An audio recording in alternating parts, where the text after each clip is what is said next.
लखनऊ में एक भव्य राम कथा का आयोजन किया गया जिसको खुद लखनऊ के विधायक नीरज बुरा जी ने करवाया था, जिसमें जगत गुरु राम भद्राचार्य जी शामिल हुए। आज उस कथा का आखिरी दिन था और इस कथा के आखिरी दिन आज राम भद्राचार्य जी द्वारा एक ऐसा ऐलान किया जिसने यूपी की राजनीति में जरूर हलचल मचा दी होगी, क्योंकि आज खुद राम भद्राचार्य जी ने नीरज बुरा जी को एक बहुत बड़ी जिम्मेदारी दी है। क्या वो जिम्मेदारी है, खुद उनसे ही जानेंगे। सर, आज कथा का आखिरी दिन था। एक इमोशनल अटैचमेंट भी होता है क्योंकि आप 7-8 दिन जिस चीज़ से एंगेज रहते हैं, उसके बाद वो जब अंतिम पड़ाव पे आती है, लेकिन उसके साथ ही साथ एक बहुत बड़ी जिम्मेदारी आपको मिली है।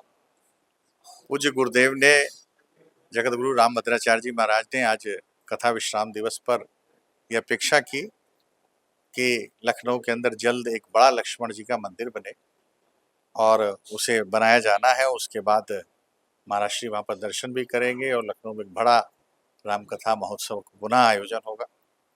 तो यह जिम्मेदारी उन्होंने मेरा नाम लेकर दी, लेकिन यह निश्चित रूप से ये जिम्मेदारी पूरे लक्ष्मणपुर वासियों को दी है और सारे लक्ष्मणपुर वासी इस बात का प्रयास करेंगे कि जो पौराणिक व्यवस्था है और जहाँ पर हमारा प्राचीन इतिहास है और माननीय न्यायालय के फैसला आते ही उस कार्य को, क्योंकि यह विषय न्यायालय विचाराधीन है और सर्वोच्च न्यायालय ये हमारे उच्च न्यायालय में विचाराधीन है, तो जल्द उस पर फैसला आए और फैसला आने के बाद हम लोग सब लोग उसको मंदिर के निर्माण में सब जुटेंगे और लक्ष्मण जी का बड़ा मंदिर बनेगा, जैसे राम मंदिर अयोध्या में बना। तो ये उनकी आज्ञा भी है, निर्देश भी है और मुझे लगता है कि हम सब लक्ष्मणपुर वासी कृतार्थ हैं कि उन्होंने लखनऊ को आकर यहाँ पर राममय कर दिया। तो मैं समझता हूँ कि हम सब लोग प्रयास करेंगे और, क्योंकि उनका की कहा गया हर वाक्य सत्य होता रहा है आज तक, तो यह भी वाक्य सत्य होगा। इसको आशीर्वाद स्वरूप हमें मानना चाहिए सब लक्ष्मणपुर वासियों को, यही मैं समझता हूँ। लखनऊ के लक्ष्मण टीले पे लक्ष्मण मंदिर का भव्य एक निर्माण हो, क्या मान रहे हैं? 2027 के चुनाव भी आने वाले हैं, एक नए हिंदुत्व को धार मिल गई है इस नए जो जिम्मेदारी आपको मिली है, और जो खुद जगत गुरु जी ने जो चीज़ें बोली जिस तरह से अपनी पूरी कथा के दौरान, एक नए हिंदुत्व को नया रूप देकर उसको लाने की कोशिश। पूज्य गुरुदेव हमेशा कहते हैं यहाँ कोई नया नहीं है, राम हमारे प्राचीन है, राम हमारी आत्मा है, लक्ष्मण हमारा इतिहास है।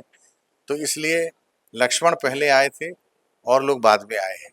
आज जो कुछ भी वहाँ पर है वो लक्ष्मण जी के बाद का ही इतिहास है, उनका इतिहास लक्ष्मण से पुराना इतिहास नहीं है।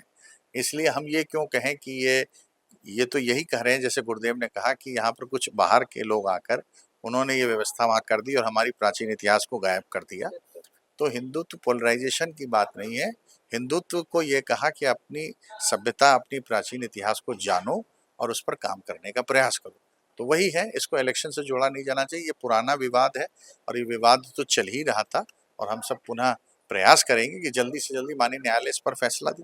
सर, चुनाव से ठीक पहले इस तरह का बयान आना, और खुद मुख्यमंत्री ने भी आज आज आपके इस कार्यक्रम में मुख्यमंत्री भी आए थे, उन्होंने भी इसी बात को दोहराया।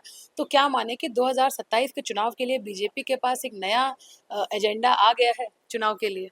नहीं, चुनाव की दृष्टि से नहीं देखना चाहिए, क्योंकि राम मंदिर आंदोलन भी वर्षों सैकड़ों वर्ष तक चला। ऐसे लक्ष्मण जी का यह मंदिर या लक्ष्मण जी का यह स्थान, यह भी विवाद कोई आज पैदा हुआ विवाद नहीं है।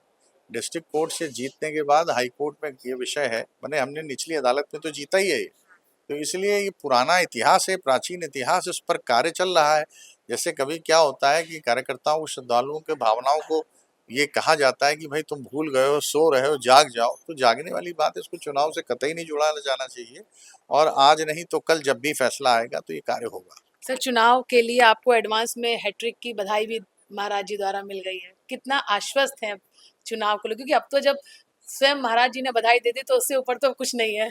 मैं इसे आशीर्वाद मानता हूँ, उन्होंने जो मुझे आशीर्वाद दिया है, ये आशीर्वाद फलित हो ऐसा उनके चरणों में भी प्रणाम है और राम जी के चरणों में भी प्रणाम है। ये आशीर्वाद है, काम करना है, प्रयास करना है, लोगों की सेवा करना है और मैंने अपने कार्यों के माध्यम से, सेवा के माध्यम से जनता को प्रयास किया है, जनता के हितों को ध्यान में रखते हुए कि जनता की समस्याओं का निस्तारण हो सके। तो मैं इसे आशीर्वाद मानता हूँ। हमसे बात करने के लिए बहुत धन्यवाद नीरज बोरा जी, जिन्होंने कहा कि जो पूरे उनके महाराज जी ने उनको आशीर्वाद दिया है, वो जाहिर सी बात है आने वाले चुनाव में उसका असर ज़रूर दिखेगा, और जो जिम्मेदारी उनको दी गई है उसमें वो अपना 100% देंगे। लखनऊ से कैमरा पर्सन शक्ति के साथ श्रुति गुप्ता, दाहोद।